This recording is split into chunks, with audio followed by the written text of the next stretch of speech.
Hola, compañeros. Hablemos del miedo. Es primitivo, es poderoso. Y seamos honestos, puede arruinar las cosas. El miedo nos hace hacer locuras, como comprar esa crema milagrosa para las arrugas, o creerle a ese político que se parece sospechosamente a un vendedor de autos usados. Pero el verdadero talento del miedo, controlarnos, convertirnos en ovejitas obedientes. ¿No me creen? Pregúntenle a Maquiavelo. Este tipo italiano en su época escribió el libro sobre el poder. En realidad, se llamaba El Príncipe. Pegadizo, ¿verdad? Maquiavelo no tuvo miedo de admitir que el miedo es el mejor amigo de un gobernante. ¿Por qué? Porque nada hace que la gente se alinee más rápido que una buena dosis de «haz esto o si no».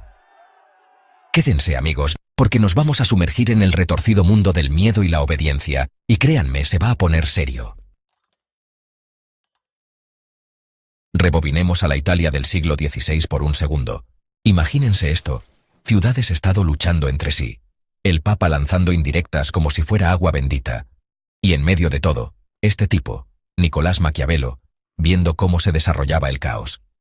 Maquiavelo no era el típico filósofo, reflexionando sobre las grandes preguntas de la vida, mientras se acariciaba la barba inexistente.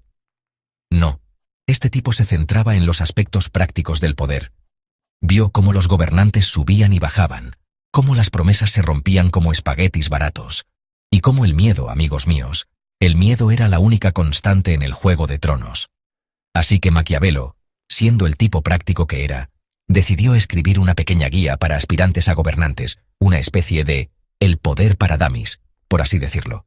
Y así nació El Príncipe. El Príncipe no era el típico cuento de hadas. No había princesas ni dragones, solo verdades frías y duras sobre cómo tomar el poder y aferrarse a él como si tu vida dependiera de ello, porque a menudo así era.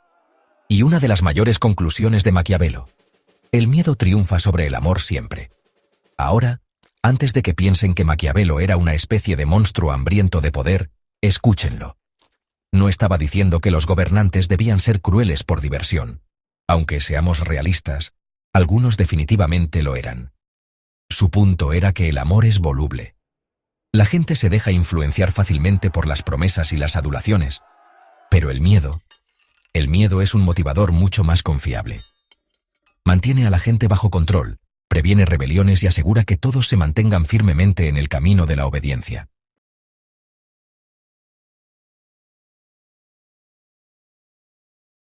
Sección 5. Prueba B. El reino del terror. Bonjour, guillotina. Avancemos unos siglos y vayamos a Francia, ¿les parece? La Revolución Francesa, todo sobre libertad, igualdad, fraternidad y así, mucho miedo. Llegó el reino del terror, un festival de un año de paranoia y ejecuciones públicas. Liderado por Robespierre y su Comité de Seguridad Pública, irónico, el terror vio a cualquiera sospechoso de ser antirrevolucionario recibiendo un boleto de ida a Madame Guillotina. ¿Fue desordenado? Claro. ¿Fue una forma efectiva de silenciar la disidencia? Absolutamente. El reino del terror puede haber durado poco, pero dejó una marca indeleble en Francia, demostrando que a veces un poco de miedo llega muy lejos, aunque en este caso, un poco fue más bien mucho. Sección 6. Factor miedo. ¿Hace que los gobiernos sean buenos o simplemente da miedo? Bien. Hemos establecido que el miedo puede ser una herramienta bastante efectiva para el control. ¿Pero es correcto? ¿Deberían los gobiernos dedicarse a asustar a sus ciudadanos para que se sometan? Bueno, como con la mayoría de las cosas en la vida, es complicado. Por un lado, el miedo se puede usar para el bien. Piensen en las leyes contra el asesinato o el robo. Esas leyes se basan en el miedo muy real a las consecuencias. Nos mantienen a raya, protegen a los inocentes y mantienen el orden. Pero luego está la otra cara. El miedo puede ser abusado, usado para silenciar a la oposición, reprimir la disidencia y crear un clima de paranoia y desconfianza.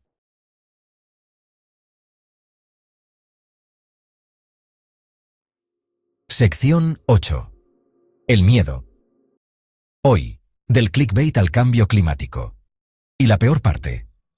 A menudo tememos a las cosas equivocadas. Nos bombardean con historias sobre terrorismo, crimen y colapso económico, mientras que las amenazas reales, Las crisis de lenta combustión como el cambio climático y la desigualdad social quedan relegadas a un segundo plano.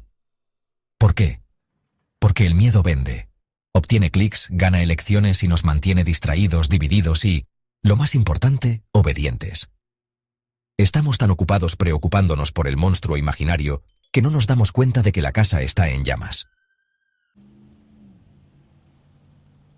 Sección 9. Entonces, ¿somos todos ovejas? Entonces, ¿dónde nos deja eso? ¿Estamos condenados a ser controlados para siempre por el miedo, marionetas bailando al son de quien quiera que esté tirando de las cuerdas? No necesariamente. Verán, lo que pasa con el miedo es que solo funciona si lo dejamos. La clave es ser conscientes de cómo se está utilizando contra nosotros, cuestionar todo y ser pensadores críticos.